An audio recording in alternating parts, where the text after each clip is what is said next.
일곱 인 나팔 대접 이후에 마지막 주님과 신자들의 최후 승리가 있기까지 사탄은 짐승을 부려서 그 위에 바벨론으로 상징되는 음녀를 태우고 이 종말의 마지막 유혹과 공격의 기승을 부리고 있는 내용들을 우리는 지금 살펴보고 있습니다. 그러나 이런 악한 권세는 영원하지 않고 반드시 심판을 받게 될 것인데, 이제 오늘부터 시작하는 18장은 그 세 종류의 존재들 중에 이제 바벨론, 음녀의 멸망, 19장은 음녀가 타고 있는 짐승, 20장은 용, 즉 사탄의 멸망을 그 내용으로 하고 있다. 저번 시간에 이제 말씀을 드렸죠. 오늘 이제 18장을 시작을 하는 것입니다. 요한계시록을 우리에게 주시는 하나님의 가장 중요한 목적이라고 한다면 믿음의 최후 승리라는 겁니다.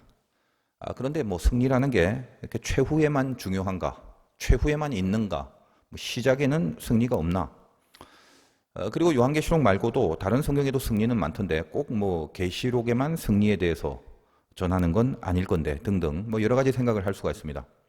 근데 이 최후 승리라는 것이 중요한 것은 마지막에 결국은 믿음이 이긴다라는 그런 약속이고 선포이기 때문에 중요한 것임과 동시에 지금 우리가 당면하는 현실이 결코 믿음이 이길 것 같지 않은 그런 판단이 드는 현장이더라는 것입니다. 그 부분이 제일 중요하다는 거예요. 승리한다. 아닌데 내가 볼 때는. 승리하고 있잖아. 전혀 아닌 것 같은데. 그리고 전혀 실제로 아닌데. 근데 그럼에도 불구하고 이 가운데서 믿음을 선택하라라는 이 메시지를 위해서 우리들의 승리를 뭐라고 하냐. 최후 승리 이렇게 전하고 있는 것입니다. 계시록이 늘 주장하는 게 그거죠. 인간이라는 게 참 약삭빠른 존재잖아요. 어디 편에 붙어야 될까? 이거 귀신같이 합니다. 그리고 아주 귀신같이 판단해요. 그래서 그 편이라는 것을 선택할 때 거기가 진리 혹은 정의 그런 거 없습니다. 전부 다 하나뿐이죠. 이익입니다. 이익. 제가 목사로 살다 보니까 무슨 예를 들어도 교회나 교계에 대한 예를 들 수밖에 없지 않습니까? 세상에서는 그렇게 이익을 따르는 거고 당연하고 이해하죠. 세상은 원래 자기 이익이라는 게 목적인 영역, 그게 세상입니다. 근데 교회는 다르죠. 달라야 하고 그래서 거룩이다, 구별됩니다. 이렇게 표현을 많이 하는데 이 교계라는 것이 진리나 정의 그런 거는 말할 것도 없이 가장 기본적인 것임에도 불구하고 제가 이제껏 이모저모 경험한 바에 의하면 어떤 교회가 이렇게 힘을 발휘하기 위해서 진리에 강하게 서 있다든가 정의를 지킨다든가 그런 곳으로 이 거룩하고 선한 영향력을 행사하는 경우가 그렇게 많지 않다는 겁니다. 그냥 이렇게 가만히 보니까 돈을 많이 쓰고 돈을 많이 베풀면 그 교회가 아무리 이상하게 굴고 비진리적이고 부정의한 모습들이 있더라도 그 돈 받아 먹은 사람들은 별로 그 문제를 문제 삼지 않더라는 사실이에요.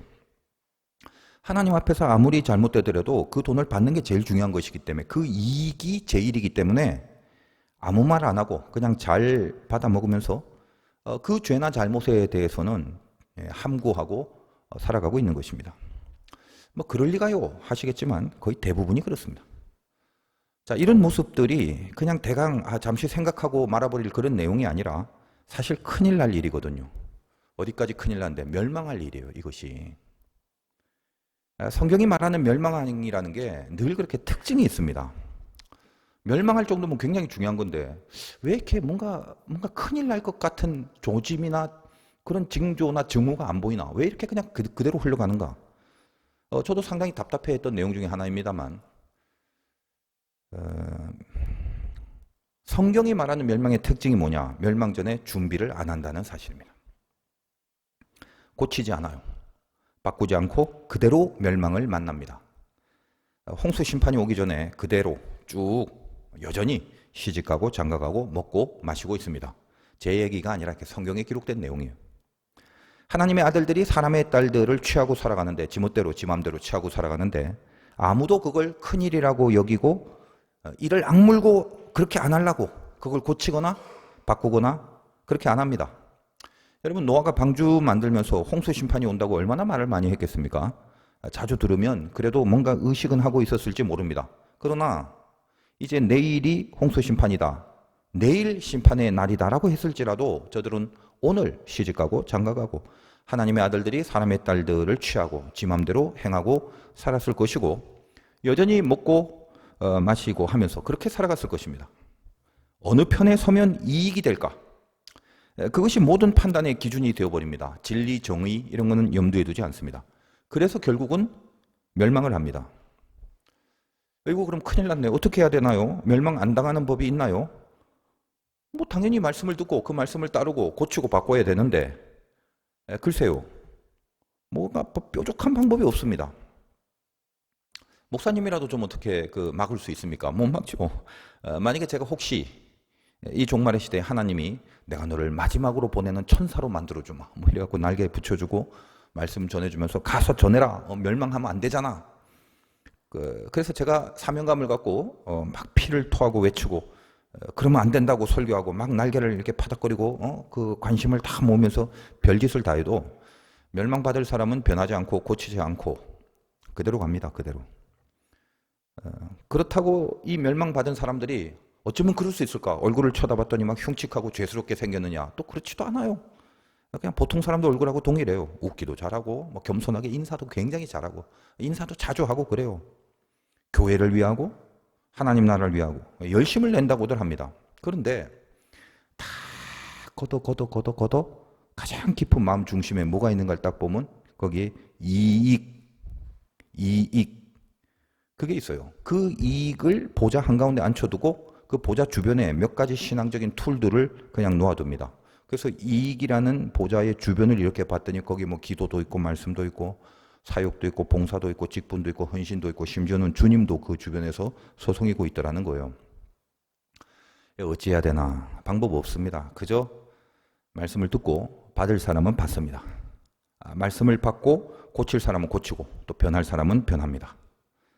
제가 말씀을 전하는 종으로서 참 안타까운 것은 이 모든 것들도 물론 저한테도 해당이 되는 거지만 성경이 줄곧 말하고 있는 내용이긴 하지만 뭐가 안타깝냐? 듣고 고친 사람보다는 안 고치고 멸망한 사람이 더 많다라는 거예요. 그래서 요한계시록이 말하는 그 시온산의 어린 양과 함께한 그 자들, 그 어린 양 옆자리는 그리 많지 않은 숫자로 늘 표현되고 있습니다. 종말이라는 건 그 특징이 명확합니다. 믿음이 이길 것 같아 보이지 않습니다. 그게 종말입니다. 그래서 믿음이 이길 것 같아 보이지 않으면 믿음을 가지고 살다가는 자기에게 이익이 없어질 것 같으니까 전부 다 믿음을 떠나버리고 믿음에서 등을 돌립니다.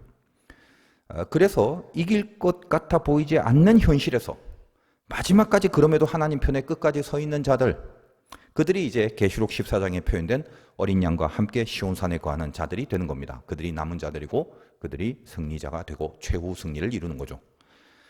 그런데 사람이라는 게 눈이 달리고 귀가 달리고 그래서 보여지는 모습이라는 게 있는데 아무리 내가 믿음이 있다 할지라도 눈으로 보여지는 내용이 있지 않느냐 하는 거예요. 감각으로 느껴지는 거 그런 거 있잖아요. 인간이 이렇게 약삭 빠르다 보니까 특히 뭐 이렇게 견적내는 일, 계산하는 일 굉장히 잘하죠.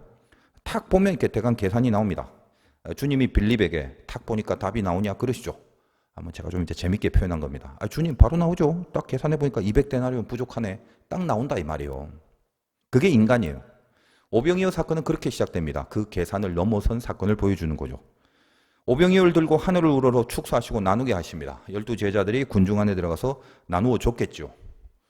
그리고 다 거두어 보니까 12광주리에 가득합니다. 12제자들에 의하여 분배를 시켰음을 말하는 거죠. 다 거뒀더니 12광주리가 있다는 것은 제자들이 각각 갖고 있는 광주리마다 넘쳐나 있는 그런 광주리로 남아있더라는 말입니다. 역시 주님이 일하시는 방법이다 이 말이에요.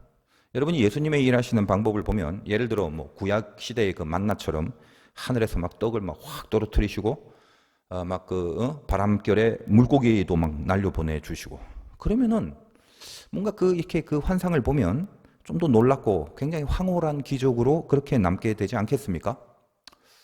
제가 어떤 뭐 다른 나라에도 그런 게 있겠지만 예전에 그 캄보디아에 보니까 육지에 그 가운데 물 웅덩이가 조그맣게 있는데 거기에 물고기가 산대. 그래서 거기서 낚시를 한대요. 비가 오면 이렇게 물이 고이는데 어떻게 갑자기 물고기가 생겼나? 이게 맞는 말인지 모르겠지만 제가 어쨌든 그분을 통해서 듣기로는 비가 이렇게 막 내리거나 막 폭우가 오면 그 강이나 이럴 때 있는 물고기가 그 빗줄기를 타고 올라가서 그래서 옮겨져서 내린다. 그런 얘기를 들었어요. 맞나 아닌가 긴가민가 하기도 한데 그 가끔 미국이나 이렇게 그런 큰 나라에 가보면 거기 이제 보도들이 나오죠. 물고기들이 하늘에서 막 쏟아지는 그런 사건들이 보도가 되는데 일종의 막 그런 원리가 되는 겁니다. 하여간 예수님이 그런 식으로 이제 하늘에서 막 혹은 막 공중에서 막 이렇게 쏟아부어 주시면 뭔가 이 더 어떤 그 기적의 퍼포먼스가 이게 폼이 나지 않습니까? 보는 순간 와 정말 하나님이 이런 신비한 기적의 힘을 발휘하여 기타 등등. 근데 주님은 그런 식으로 안 하시죠. 슬금슬금 슬쩍슬쩍 이게 침투해 들어가서 같이 어우러지면서 뭔가 왜 함께 하시길 원하시는 거예요. 이게 인간을 넘어서서 어떤 역사를 베풀어 놓고 그리고 나서 봐라가 아니라 그 사랑하는 인간들과 같은 방향으로 일하시길 원하시는 하나님의 마음이 늘 예수님의 기적 속에는 투영되어 있다는 거예요.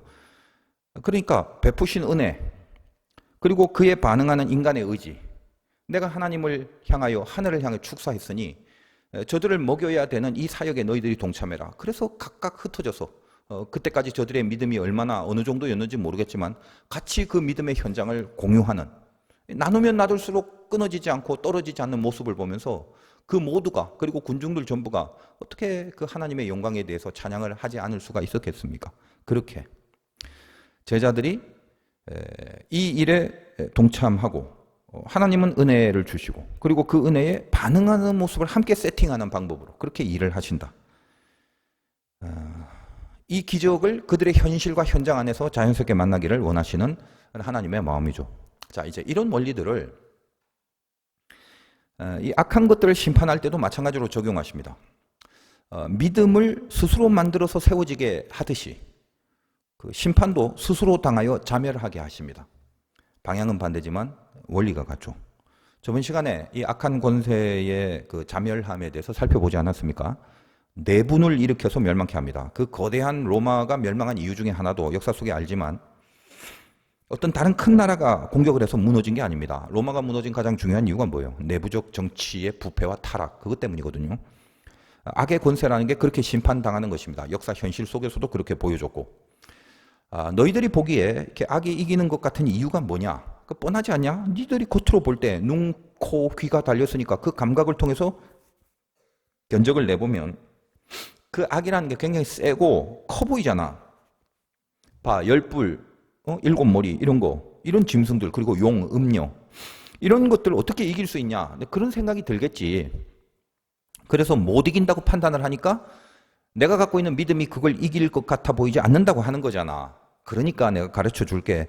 저 거대한 것들이 어떻게 멸망하느냐 하면 니들이 힘이 약하면 지고 힘이 세면 저들을 이기고 이런 게 아니라 더 큰 선한 힘, 더 강력한 세력들이 등장해서 그것들을 쳐부수는 그런 개념 가지지 마. 그냥 지들이 알아서 자기끼리 죽이고 자멸하게 그렇게 만드는 거야. 그렇게 말씀을 하시는 겁니다. 그 시각과 안목을 가진다면 드디어 이 세상의 악의 그 마지막 멸망이 어떤 식으로 되는가 이해를 하게 되죠. 지금 내가 생각하고 내가 계산하는 견적으로는 이길 수가 없는데 그거와는 전혀 다른 방법, 즉 자멸이라는 방법으로 하나님께서 일을 하신다는 것을 알고 있는 순간 이렇게 멸망하게 되는 게 당연하구나. 멸망은 결국 있구나. 틀림없구나. 악이라는 게 이길 수 없구나. 그렇게 된다는 거죠. 이걸 저번 시간에 다루었던 17장 16절 보니까 이렇게 돼 있죠. 네가 본 바 이 열불과 짐승은 음료를 미워하여 망하게 하고 벌거벗게 하고 그의 살을 먹고 불로 아주 사르리라. 이 예들을 통해서 갑자기 짐승을 타고 있는 음료가 둘이 잘 놀다가 갑자기 짐승이 음료를 죽여버리는 이 말도 안 되는 뜬금없는 사건을 우리에게 소개함으로써 악이 어떻게 멸망하느냐를 보여주신다 말씀드렸습니다.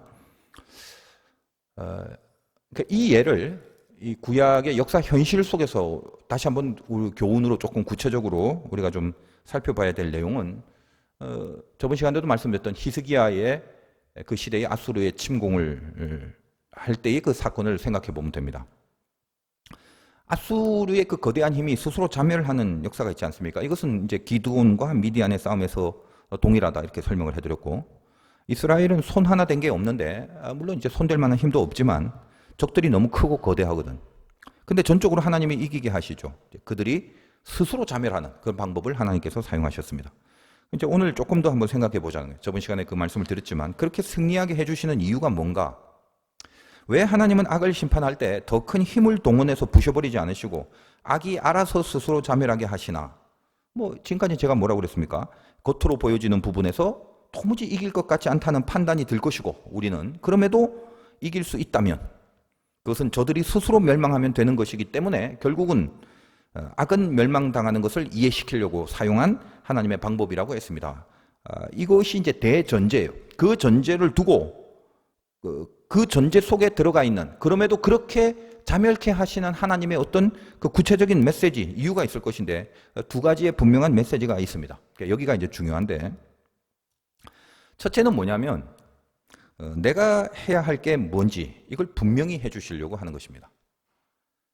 악의 세력들이 자멸하게 하는 것은 자, 이 싸움이 하나님께 달린 것이라는 것을 이제 분명히 보여주는 거죠. 내가 하는 일이 하나도 없이 스스로 결론적으로 악이 멸망했으니까 이건 하나님이 하시는 건데 그걸 보여주는 건데 이렇게 커다란 짐승을 음녀가 타고 이렇게 세상을 막 휘젓고 있는 권세를 보고 있었는데 어느 날 자기들끼리 막 물고 뜯고 죽이더라?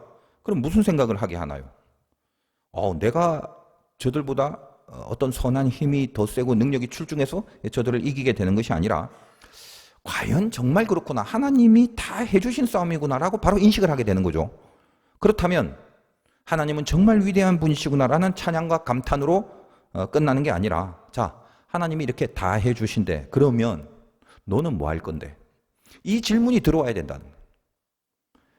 정작 네가 힘써야 될 부분이 무엇이어야 하는지 그걸 집중시키고 확인시켜 주는 것입니다. 이 종말에 아이고 믿음 갖고 살아봐야자 승산이 없어 보인다. 어쩔까? 푸념하고 한숨 짓고 도망하거나 회피하거나 다른 어떤 꼼수를 찾으려는 그런 불신앙적인 모습으로만 시간을 연명해 가고 있다가 갑자기 이 멸망의 메시지를 듣고 악이 자멸한다는 사건을 통해서 하나님이 다 해주신다는 믿음이 들어오는 순간 그렇다면 나는 여기서 뭘 해야 될 것인가를 묻게 하신다 이 말이에요. 깊은 내용을 이해를 잘 하셔야 됩니다. 이 부분을 좀 이해하기 위해서 우리가 히스기야 그 사건 조금 묵상할 필요가 있는데 좀 고민을 했지만 한번 찾아봅시다. 열왕기하 18장 19절로 가보겠습니다. 구약성경 596페이지쯤 있는데 눈이 침침해서 잘 못 찾으시는 분은 그냥 이렇게 잘 들으시기만 해도 될 것 같습니다. 열왕기하 18장 일단 19절입니다. 이 배경에 대해서 좀 설명하면 좀 길지만 일단 한번 읽어보겠습니다. 거기 뭐라고 하냐면 랍사게가 그들에게 이르되 너희는 히스기야에게 말하라. 대왕 아수르 왕의 말씀이 네가 의뢰하는 이 의뢰가 무엇이냐. 자, 여러분 당시 아수르 거대한 제국이 북이스라엘을 침공하고 이제 남유다 조그만 거 하나 남았는데 그 침공하러 내려오지 않습니까? 그때 산헤립이라는 것이 대왕이었고 그 산헤립이 이제 자기의 오른팔로 대변인으로 보낸 게 이제 랍사게라는 사람인데 그 랍사게가 이제 히스기야한테 가서 이제 설득을 하는 거예요. 일단 싸우기도 전에 조그만 나라니까 별거 아니니까 그냥 알아서 손 들고 항복하는 게 제일 좋잖아요. 싸워봤자 그 뭐 피라미 같은데 남유다라는 게. 그래서 이제 설득을 하는 거예요. 랍사게가. 너는 누굴 의뢰하냐? 방금 대왕 아수르의 왕의 말씀이 네가 의뢰하는 의뢰가 뭐냐라고 묻더라. 우리 산헤립 대왕님께서 한번 말해봐. 너 뭐 믿냐? 이거죠. 이 랍사게의 조롱과 또 그 조롱을 통한 회유들이 이 18장 또 19장 앞뒤로 이렇게 가득한데 굉장히 타당함이 있습니다.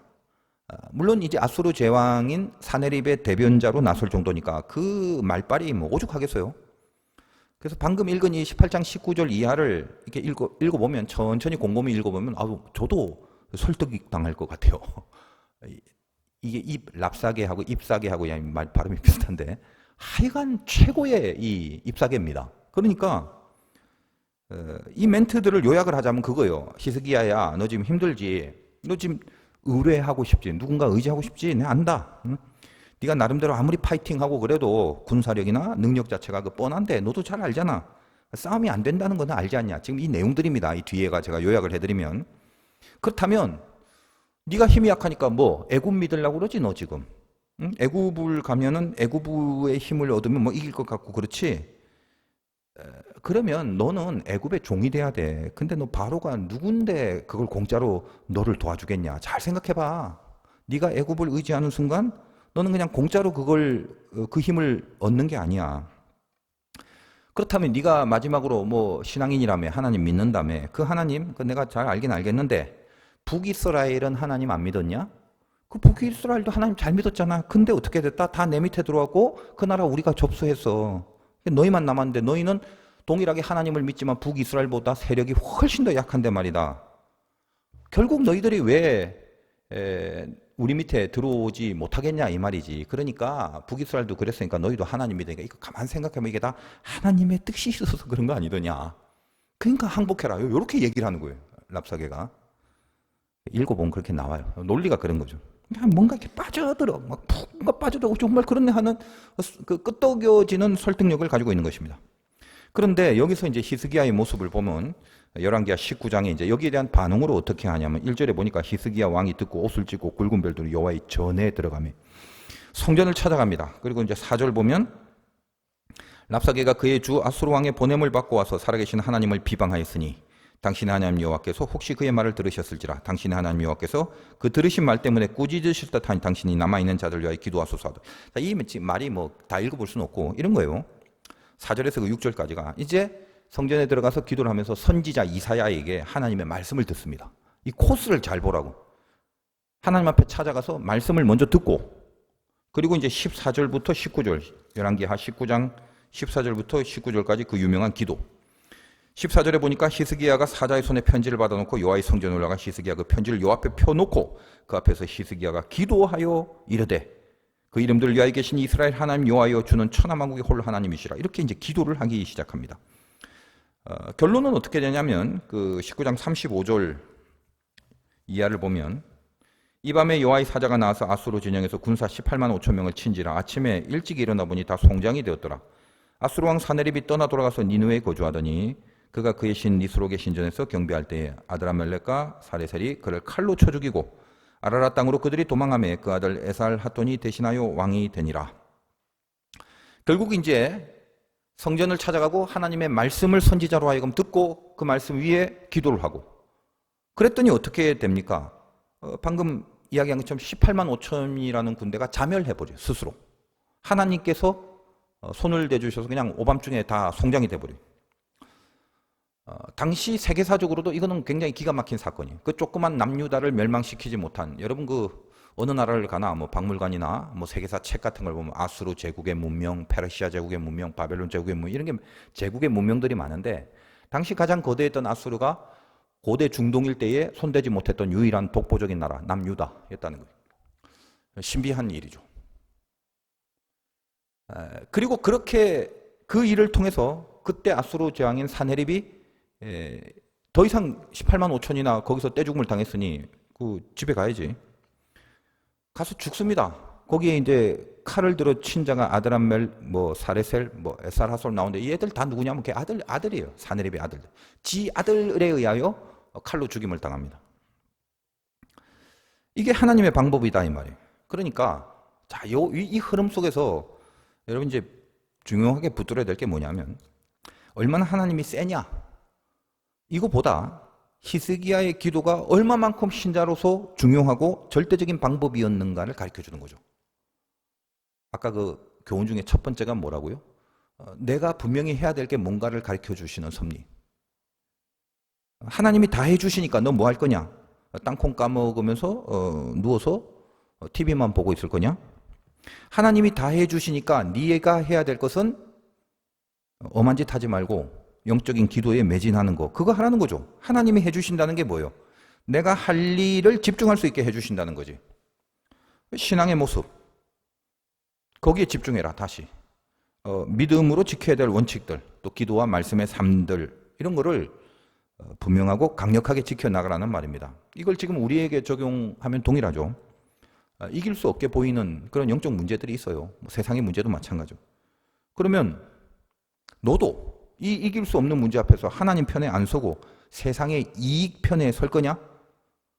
잘 봐. 저 악한 권세는 자멸할 것인데 절대로 이길 것 같아 보이지 않지만 자멸하는 게 운명이야. 그걸 말씀 속에서 네가 붙잡고 그 말씀을 믿는다면 네가 거기에 상관하지 않아도 하나님은 그렇게 하실 건데 그러면 너는 지금 뭘 하고 있어야 될 것 같냐? 푸념하고 절망하고 어찌 돌아가는지 그냥 넉넉고 그렇게 지켜보다가 헤매고 그러다가 수틀리면 그냥 등 돌려버릴 그럴 폼이더냐? 그러지 마라. 하나님이 해주시는 싸움이다. 그래서 무너지지 않을 것 같이 네가 느껴질지 몰라도 알아서 자멸한다. 그러므로 너는 오늘 한 그루에 사과나무를 심는데 실패하지 마라. 그런 말입니다. 이 판국에 기도하면 뭐하냐가 아니라 오히려 진짜 기도가 필요한 지금이고, 믿음을 지키면 뭐하냐가 아니라 오히려 진짜 믿음이 증명되는 지금이다. 이 종말에 내가 정작 다시금 집중해야 될 그 신앙의 내용들을 다시 보고 붙들게 하시는 메시지를 주시는 겁니다. 이 악의 자멸이라는 방법을 쓰시는 하나님의 방법론 속에 우리들에게 던져주시는 메시지의 첫 번째가 그거다라는 거예요. 그리고 또 하나는 뭐냐? 우리끼리 심판하지 말라는 거예요. 시시비비를 가리다가 우리는 마귀의 공격에 다 넘어가게 됩니다. 자, 사실 뭐 우리 중에 교회 다니고 있는 교인들도 마찬가지예요. 여기서 내 잘못이다라고 생각하는 사람이 몇 명이나 되나요? 은혜 받고 십자가를 체험한 사람들은 인생의 최초로 어떤 증상이 생기냐? 내가 죄인이다. 그 감각이 생기는 겁니다. 제가 이제 처음 예수 믿고 생전 그전에는 없었던 의식, 그 감각, 그게 하나 생겼어요. 뭐죠? 내가 죄인이다. 그거 예전에는 없었던 거예요. 죽어 마땅할 죄인이다. 그 감각이 들어온 겁니다. 이해가 되고 뭐 그래서 내가 고백하는 건 아닙니다. 제가 고등학교 때 예수 믿었는데 뭐 죄를 져봤자 얼마나 저질렀다고 고등학생이 뭐 죽어 마땅한 벌레만도 못한 죄인이겠습니까? 근데 뭐 이런 납득은 안 되지만 그렇다고 그거를 거부하거나 왜 그래가 아니라 이상하게 가슴으로 동의가 돼. 죽어 마땅할 죄인이라는 게 동의가 된다니까. 그걸 받아들여주고 그것 때문에 내가 가슴이 아프더라 이 말이에요. 은혜가 임한 거죠. 은혜가 오니까 내 안에 영적 감각이 만들어진 거죠. 영이라는 건 감각이. 뭘 어떻게 느끼고 인식하느냐. 그게 감각인데. 여러분 그 공부를 잘하는 학생들이 늘 자주 말하는 멘트가 뭐냐면 잘 모르겠어? 어려워? 이런 거. 아닌가요? 하나 틀리고도 망쳤다. 이렇게 얘기를 하죠. 공부 못하는 학생들은 어렵다고 말하지 않습니다. 왜? 어려운 줄 몰라요. 하나만 맞아도 재수라고 여기고 기뻐합니다. 마찬가지죠. 믿음이 있는 사람들은 늘 자기 잘못이라고 합니다. 자기의 죄라고 말합니다. 믿음이 없는 자들은 절대 자기가 잘못했다고 안 합니다. 자존심이 강해서 그런 게 아니라 열등감이 강해서 그런 거예요. 정말 잘못하고 정말 모자라기 때문에 그게 진짜기 때문에 들키기 싫은 거거든요. 그래서 사람의 수준이라는 것은 딱 보면 잘못하겠다 혹은 뭐 죄를 얼마나 지냐 안 지냐 이런 실제의 문제가 아니라 그 자세에 있어서 항상 겸허하고 겸손하고 낮아지고 내 잘못이라는 것을 인정할 줄 아는 자들의 수준은 한량없이 높을 수밖에 없습니다. 믿음이 있는 자들의 특징이 그래요. 정말 믿음이 있는 자들은 내 위에 주님이 늘 있다는 걸 알고 살아갑니다. 그러니까 그 앞에서의 나를 늘 보는 거예요. 그 주님 앞에 서 있는 나를 내가 느끼고 그 나를 다른 이에게 소개하고 그 나로서 살아가기 때문에 늘 주님이 위에 있기 때문에 나는 죄인이고 내가 잘못입니다. 그래서 남들을 바라보면서 판단을 할 수는 있지만 심판하진 않아요. 하나님이 결국은 악을 심판하신다는 것을 분명히 믿고 살아가기 때문입니다. 그래서 자기만 잘하기도 바빠갖고 늘 나라도 잘하자는 생각 속에 자기 신앙을 우선적으로 점검하며 살아가게 됩니다. 전에 그 해외 나갈 때 그 입국 심사를 라인에 중국 사람들이 단체로 들어오는데 줄 서 있는 제 앞에 한 중국인이 서 있다가 자기가 아는 모든 그 지인들을 이렇게 저 뒤에서 하나씩 불러갖고 자기 앞에 세우는 거예요. 한 명, 두 명, 야금야금. 대여섯 명이 한 번에 들어서 있는데 제가 시간적으로 그 당시에 그렇게 바쁘지 않았기 때문에 그리고 또 이제 막 그냥 그 나라 사람들의 제가 수준을 아니까 참고 있었어요. 근데 또 몇 명 이렇게 더 불러서 이래서는 안 되겠다 싶었죠. 원래 이제 제가 그런 그 완전히 불합리한 모습을 보면 그냥 가만히 있지는 않습니다만 그날은 이제 시간적으로 이렇게 그리 바쁜 게 아니라서 그냥 꾹 참고 있었는데 중요한 건 이제 제 뒤에 있는 사람들이 불합리하게 된 거죠. 혹시 내 뒤에 있는 사람들은 시간이 바쁜 사람들이 있을 수도 있는데 말이 안 되는 짓을 지금 하고 있잖아요. 그래서 그걸 생각하니까 이건 내가 가만히 있어서 안 되겠다라는 이제 판단이 들어서 이제 좀 심판을 내가 해야 되겠다. 잘못됐다고. 말을 하려고 하는데 이제 그때 마침 어떤 이 공항의 직원 한 분이 오더니 저부터 시작해서 이 새로운 라인을 만들어 갖고 새로운 창고로 연결을 시키더라고요. 그 덕분에 이제 제가 갑자기 일본으로 수속을 다 마치고 또 이제 제 뒤에 서 있던 억울했던 사람들도 이 앞에 그 중국인들보다 훨씬 빠르게 이제 수속을 밟게 된 것입니다. 별것 아닌 것 같은 예지만 이런 것이 하나님이 주시는 심판의 내용이라는 생각이 들었어요. 이거 내가 싸울 일이 아니란 말이지. 늘 내 눈에 들보부터 볼 수 있는 영성, 그게 중요하다는 것입니다. 결론적으로 바로 이 두 가지 사항들, 내가 해야 될 것이 무엇인지에 집중하고 하나님이 심판하신다는 것을 알기 때문에 내 죄부터 먼저 다스릴 수 있는 이 두 가지의 메시지를 받게 하시려고 하나님은 그 악한 대적들을 자멸케 하시는 방법으로 심판하신다는 사실이에요. 그래서 오늘 본문 요한계시록 18장 2절에 보니까 힘찬 음성으로 외쳐 이르되 무너졌도다 무너졌도다 큰 성 바벨론이요 귀신의 초소와 각종 더러운 영이 모이는 곳과 각종 더럽고 가증한 새들이 모이는 곳이 되었도다, 이렇게 얘기를 하죠. 바벨론이 무너졌다라고 하늘에서 천사가 내려와서 그렇게 외칩니다. 악은 무너진다는 거죠. 알아서 자멸한다라고 그렇게 했잖아요. 오늘 말씀 제목이 헬라어로 피프토인데 무너진다라는 동사의 원형입니다. 근데 이 피프토라는 동사의 부정 과거 시제, 헬라어는 동사 하나를 갖고 앞뒤에 어미 어근을 어미 어두를 막 그걸 바꿔갖고 시제 태 이런 걸 막 만들어내는 거거든요. 그래서 이제 오늘 이 무너졌도다라는 것이 원형은 이제 피프토라는 단어인데, 이 피프토의 부정 과거 시제 에페센이라고 합니다. 에페센이란 단어를 이 본문에 번역된 무너졌도다 무너졌도다 그 본문의 번역에 해당한 헬라어 단어가 부정 과거 시제를 쓴 에페센을 사용합니다. 부정 과거 시제라는 것은 글쎄 제가 아마 주기도문 특세 때 언급을 한 기억이 좀 나는데 설명해 드린 적이 있죠. 헬라어에 있는 아주 독특한 시제인데 과거인데 부정 과거, 정해지지 않은 과거라고 그랬죠. 그러니까 우리말로 번역하면 과거로밖에 번역을 못해요. 그러나 말은 과거인 듯 하지만 우리나라로 번역할 때는 과거, 현재, 미래 이 모두에 해당하고 적용된다는 뜻이 부정 과거, 정해지지 않았다. 다른 말로 다 있는 어떤 시기든 다 해당되는 과거라는 의미가 되는 것입니다.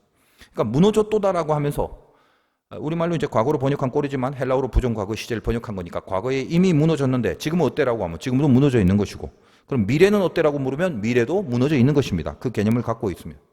그런 의미를 부정과거 시제라고 한다.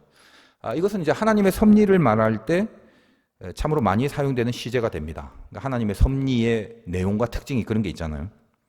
자, 그럼 이제 잘 생각해 보자는 거예요. 자, 이미 무너졌다. 지금도 무너져 있고 앞으로도 여전히 무너져 있는 겁니다. 그냥 악이라는 존재가 하나님 앞에서는 애초부터 무너져 있는 운명으로 존재한다는 말이에요. 그렇다면 우리가 뭐 신앙 안에서 그렇게 막 영적 전투를 해왔던 그 싸움은 뭐죠? 혈과 육의 싸움이 아니라고 하면서 정세와 군세와 악한 영에 대한 싸움이라고 했던 이 싸움의 실체가 뭐냐 이 말이에요. 이미 하나님 앞에서 다 무너져 버린 상태로 있는 것이 적인데 우리가 해야 될 싸움, 이거 마귀에 비해서 뭔가 이렇게 대등한 전투 비스무리하니까 정신 잘 차리고 준비를 많이 해서 마귀보다는 하여간 좀 더 센 힘으로 이겨야 돼. 그런 싸움이 아니라 결국 무슨 말입니까? 다 무너진 것을 우리 보고 싸우라고 하는 것은 내가 누구 편인가의 싸움을 하라 이 말이에요. 내 마음이 지금 어디에 붙어 있는가의 싸움이더라 라는 말입니다. 저들보다 더 센 힘을 구축해놓고 그걸로 윤방폭격을 해서 이기리라가 아니라 운명적으로 이겨진 싸움 앞에 그 승리에 동참하는 존재로서 나는 어떤 모습을 하고 있어야 되는가라고 할 때 너는 지금 어느 편에 서 있냐 이걸 확인하라는 거예요. 그래서 2절에 보면 하나님 편에 서 있지 않는 이 바벨론 쪽에 서 있는 자들의 모든 땅 어때요? 땅. 그 땅, 큰 성 바벨론의 땅 귀신의 처소가 되는 거죠. 더러운 영이 모이고 가증한 새들이 모입니다. 새들이 왜 모여요? 원래 그 새들은 죽은 시체 썩은 거 먹으려고 몰려드는 거거든요. 거기는 생명이 없는 거죠. 이 바벨론이란 땅이란 것이. 이에 비해서 1절은 뭐죠? 하늘에서 내려오는 천사가 영광으로 땅이 환하여진다. 그러니까 영광이나 생명이 되지 않는 곳에 서 있으면 그곳은 곧 뭐다? 무너진 바벨론의 땅에 있는 것과 같다는 말입니다. 우리의 싸움은 내 발이 어디에 있느냐의 싸움이에요.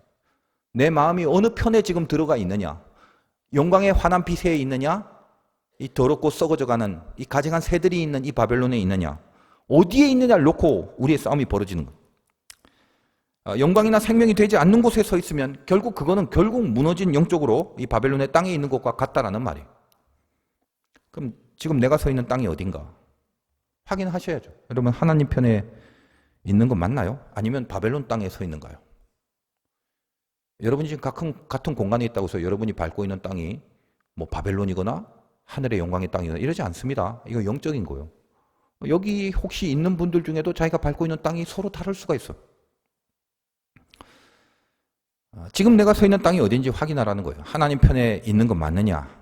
아니면 바벨론 땅에 서 있는 거냐? 거기에 있으면 무슨 뭐 살림살이가 좀 나아지는 것 같아서 거기에 서 있는 건가? 바벨론이란 곳에? 영광의 빛이 없는 그곳, 거기는 실체가 뭐다? 말씀처럼 귀신의 초소밖에 안 됩니다. 더러운 영, 가증한 새들이 죽어가는 그 영혼들을 그냥 갉아먹고 계속적으로 갉아먹고 있는 그런 곳이다. 바벨론으로 표현되는 음녀는 바벨론이라고 그랬죠. 모든 신앙과 하나님을 대적하는 세력을 말하는 것인데, 이 음녀가 짐승을 타고 돌아다니면서 그 밑에 이제 3절에 보니까 음행의 진노의 포도주로 말미암아 만국이 무너졌는데 땅의 왕들이 그와 더불어 음행하고 땅의 상인들도 그 사치의 세력으로 치부하였다. 무슨 말입니까? 땅의 왕들과 음행한다. 이 음녀가 관계를 계속 맺어간다. 온 도처에 불신의 세력을 계속 퍼뜨리고, 음행의 관계라는 것이 어떤 육신의 관계를 말하는 그런 내용을 영적으로 해석을 하는 거죠. 점점점 이 음녀의 세력이 넓어진다. 예수 믿는 사람들이 그 밑에서 패배하게 하는, 온 땅과 음녀가 관계를 맺으니까 그 땅 안에 있는 모든 사람들은 그 왕의 영향을 받아갖고 또 그렇게 음녀와 관계되는 불신의 삶을 살아가는 바벨론 땅에 서 있는 족속들이 돼버리고, 또 오늘 상인도 나오는데 이 땅의 상인들도 마찬가지죠. 상인이란 건 목적이 뭐예요? 이익이잖아요. 그러니까 음녀가 사치를 한다. 앞에서 많이 나왔죠. 상인들에게 명품을 살 것이고, 그럼 상인들이 부자가 되는 거죠. 그래서 그 사치의 세력으로 3절 치부, 즉 부자가 된다라는 말을 하는 것입니다. 내가 서 있는 곳이 어딘지 이 말세 때에 늘 매일매일 점검하셔야 되는 것입니다. 악한 영향력이 있는 곳, 거기서는 항상 티가 나게 돼 있죠. 그 미국의 그 범죄 지역에 슬럼가들이 많은데 밤에 거기 가기만 해도 딱 보면 거기가 슬럼가인지 아닌지 바로 압니다. 일단 첫째, 빛이 없어요. 어둡죠. 그리고 그 어두움에 불이라고 해봤자 무슨 그 뭐 영화 같은 데서 여러분 많이 봤던 무슨 드럼통 같은데 이상한 뭐 잡당 거 넣고 불태우는 그런 장작 타는 그런 불뿐입니다. 미국에는 이제 그런 것들이 이제 곳곳에 많아요. 예전에 제가 이게 미국에 갔을 때 거기 사는 이제 후배 목사님이 차를 태워줘서 LA로 가는데 자기가 길 잘 안다고 좀 내가 못 믿었는데 하여간 자기가 그렇게 얘기를 하면서 이제 운전을 하는데 자꾸 이상하게 어두운 쪽으로 계속 가는 거예요. 여러분 그 미국이라는 나라가 우리하고 달라서 이거 위험한 곳은 무조건 피해야 됩니다. 그 우리나라처럼 또 치안 좋은 데가 별로 없어요. 근데 자꾸 깊숙하게 들어가길래 야 여기 아닌 것 같다라고 하는데 실은 본인도 잘 몰랐던 거예요. 그러니까 뭐 어두워지고 막 이상하게 타이어 같은 게 막 많이 이렇게 쌓여 있는 곳도 있고 그 드럼통에 막 장작불 같은 게 태워지고 저 뭐 뒤쪽에 무슨 사람들이 모여 있는 것 같이 보이고 막 그러는데 근데 그때 뒤에서 큰일 났다 불안해하는데 이제 뭔가 빛이 갑자기 막 빛이 확 비치더니 뭔가 싶었는데 경찰차가 오더라고요. 그래서 이제 우리한테 물어봐요. 왜 여기 와니? 그래서 길을 잘못 들었다고 하니까 여기 위험지대니까 빨리 나가라고 그렇게 얘기를 하더라고요. 큰일 날 뻔한 거죠. 그러니까 대강 보여지는 분위기라는 게 보면 항상 티가 납니다. 그 땅의 실체가 어떤지 이게 다 나타난다는 거예요. 지금 내가 서 있는 그 땅, 여러분 밟고 있는 그 땅 어딘가요? 영광의 빛이 보이는 곳에 서 있습니까? 오늘 1절 영광으로 땅이 환하여지더라. 알 수 있다니까. 영광의 빛이 보이는 그런 곳에 있는지 아니면 이익에만 눈이 멀어갖고 음료와 관계하고 음료로 인해서 돈을 버는 그런 곳에 내가 서 있나요? 자기가 알잖아. 이미 귀신의 초소이자 더러운 영이 가득한 그런 곳이지만 결국 이곳은 뭐였죠? 무너졌도다. 하나님이 이미 운명적으로 무너뜨린 것이고 앞으로도 그렇게 무너져 있을 것입니다. 그러니까 이긴 것이 아니라 이렇게 무너진 모습이다 이 말이에요. 그들이 이긴 게 아니라 무너진 모습이 그 운명의 실체다. 그러니까 무너진 바벨론에 우리가 만약에 서 있는데 그것도 모르고 무너져 있는 곳인데도 그렇다면 어떻게 옮기셔야 된다라는 거예요. 여러분 지금 여러분 안에서 영광이라는 의식이 이렇게 조금이라도 빛이 나고 있습니까? 어떤 게 영광이 될까? 어떻게 해야지 영광을 받으실까? 그렇게 영광을 노리고 있는 그런 의식이라는 게 조금이라도 있습니까? 그게 만약에 없다면 이 무너진 곳에 있는 건지 모르니까 조심하고 다시 돌이켜 가셔야 돼요. 다른 데로. 이미 무너지고 끝나버린 이 바벨론에 미련을 걸고 살지 마시기 바래요. 영광이 될까? 이 마음이 있는 사람들은 이미 환난 땅에 있는 거지 이렇게 바벨론에 있는 게 아닌 거죠. 우리 승리는 싸우는 게 아니라 가 있는 곳이 어디냐에 걸려 있습니다. 세력이나 힘이나 이익이나 그런 걸 추구하다가 결국 에덴의 동쪽으로 갑니다. 거기는 가인의 도성이 됩니다. 거기가 영적 바벨론이죠. 그 땅을 밟고 살아갈 때 거기에는 이익도 드러납니다. 이익이 나타나는 경험도 하게 됩니다. 부와 여러분 그 창세기 읽어보면 가인의 도성의 특징이 사치가 있고 거기 권세가 있고 힘들이 가득합니다. 근데 딱 하나 없죠. 하나님이 없습니다. 영광의 빛이라는 게 사라진 곳입니다. 단지 악한 귀신들이 들끓어대는 곳입니다. 어디에 서 있는지 스스로 확인하고 점검하고 여러분 안에서 비록 우리가 가진 것이 없고 병약할 수도 있고 부족함이 많다 할지라도 내 속에서 오늘 이 천사의 빛처럼 영광을 노리고 있는 마음 이게 사라지면 안 되는 겁니다. 그 빛을 어떻게든 밝히면서 사시는 것 이 상태로 있을 때 우리의 발은 시온의 산에 있는 거죠. 여러분 어디에 서 있는지 확인하시고 여러분의 발이 어린 양 옆에 있는 시온에 거하는 자들로 남아 있어야 마땅합니다. 승리하시기를 주님의 이름으로 축원드립니다.